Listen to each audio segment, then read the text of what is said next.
Hey guys, and welcome to another episode. So, today I'm going to talk about refurbs. We have recently finished a refurb, a full rip out and full refurb of a flat. I've done a video on that already, and really it took quite a long time, a lot of money. So, I want to reflect on how it went and I want to share some of the lessons learned. I want to maybe vent a little bit about what happened, but also I want to share the lessons learned from this refurb, so maybe you guys don't end up making the same mistakes that I did.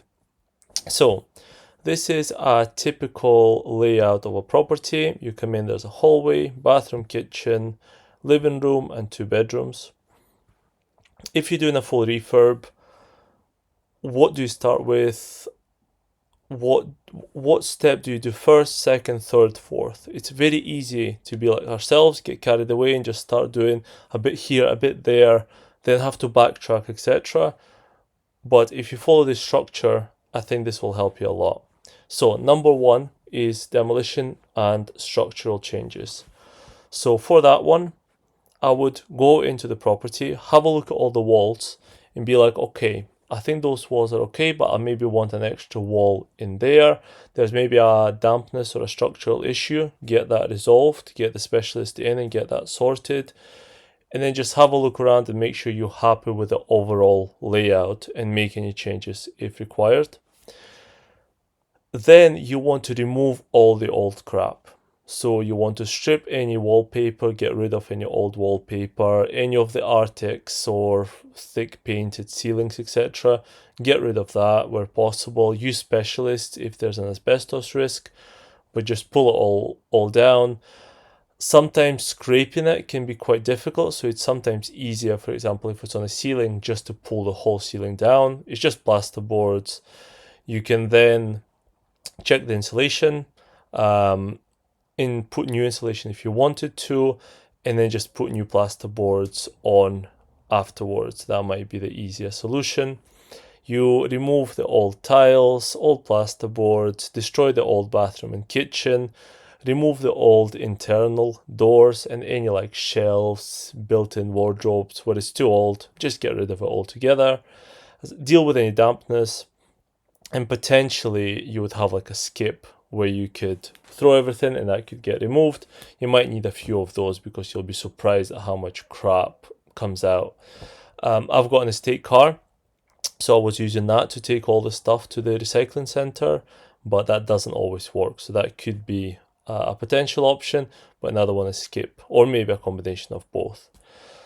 A tip with that one is don't underestimate how difficult this is. I destroyed pretty much that whole flat myself. The kitchen isn't too hard. Bathroom can be a nightmare. The bath was like this metal bath, very, very heavy, very difficult to disconnect and take out. The tiles, we've had several layers of tiles with loads of glue. It was a nightmare to destroy. In some places where you're destroying the tiles, you get into the plasterboard, so the plasterboard also has to come down. So it can be extremely challenging and it can take a long time. So if you can, get a team of people in to destroy everything for you and either take it away or just destroy it all and pile it on in one place, you might save yourself a lot of hassle. But obviously it depends on the budget. But this is a very important step and it's not as easy as people think. It's not you're not just going to come in a couple of hours, get everything destroyed, taken away, and that's it. It will take you longer, so just bear that in mind. Next is about the structure, sort of frames, windows, external doors. So firstly, have a look at the roof. If there's any roof tiles or any issues there, get those fixed, get them sealed, replace the roof tiles. That will just prevent any future leaks from sort of continuing or happening, because if you do everything up and there's a leak on the roof and it gets down into your new plasterboards and stuff, you don't really want that. So get the roof sorted. Have a look at the windows. Are they double glazed? Are they old? If they're not double glazed, get them replaced. If they're double glazed and old and a bit crap, get them replaced. If you feel like they're salvageable or decent conditions or relatively new, just keep them. And then external doors, just have a look at the door quality. if you're happy with it, and if not, get that replaced as well. Loads of companies do it. You could get nowadays you can get an external door for maybe 700 to £1,000 fully fitted. So someone will come in, remove the old door, take it away, and put the new door in for you. So that would be the next step that I would recommend. So now you got rid of all the crap, you've fixed any structural issues, you've fixed the roof, windows, and external doors. So as a sort of frame structure, you're good to go. And inside the layout, you're also happy with. Then you move on to utilities. So look at all the electrics. Where are the sockets? Where are the switches? So in the kitchen, for example, are they in the right place? If they're not, get that sorted. Put in a new consumer unit. Put in extra sockets where you want them. And then in the kitchen, just have a think. Where is your fridge going to be? Where is the dryer going to be? Where is the cooker going to be? Extractor fan? And does it all have a connection point for it? You know, the oven, the hob, everything else. What you might find, if you don't do that, if you just keep everything as it is, if you change slightly the layout of your kitchen, you might stick the oven in and realize there's nowhere to connect it. So just make sure that electrical stuff gets done first. And also you don't want to plaster before, you want to plaster afterwards, because this electrical changes can lead to holes in the wall and having to route new cables in, etc. So get that done. Plumbing changes, again, have a look at the sort of cold water coming in. The boiler, get that replaced if it's needed, but cold and hot water, run a new line to where the tap is going to be, to the washing machine, to the dishwasher, and whatever else is needed, obviously to the bathroom as well. So get all that new copper if possible. That will just set you up for many, many years to come. You then move on to plastering. So now you've got your shell, your layout, all the electrics and utilities are all in the right places. You can now plaster everything. That will be a big step. Once it's all plastered, it will look straight and nice. So that's a big, big step forward. You can then install the new kitchen. So you can get it delivered, get it assembled. It's not as easy as it sounds. There will be complications. There will be little things. You've had to drill a big hole in the wall just to get the extractor fan to be working properly. But you can get it all done.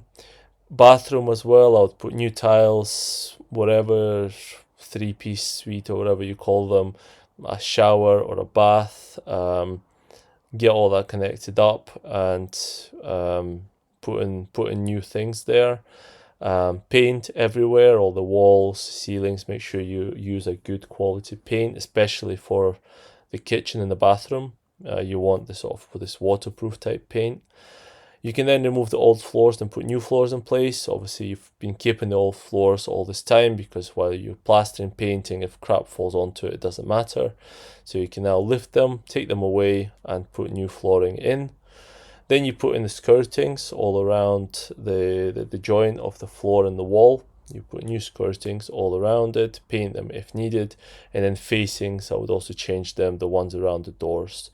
Check the door frames, make sure they're okay, but put new facings around it. It will make a nice difference. Get all the new internal doors. I would recommend getting a professional to come and fit all the internal doors.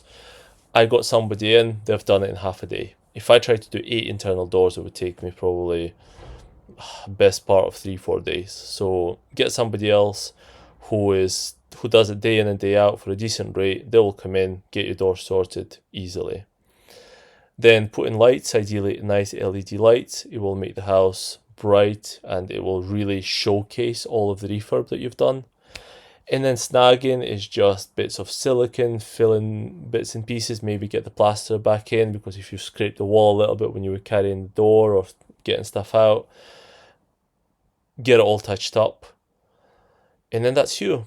One big tip for the whole refurb is to use temporary lighting. So have a big powerful bulb that you can just connect up in different rooms, maybe have a few of them, so that when you take all those, take down the old lighting, you can then just connect that and you've got nice light. It sometimes gets dark early, so you want to have nice light for any work that you're undertaking.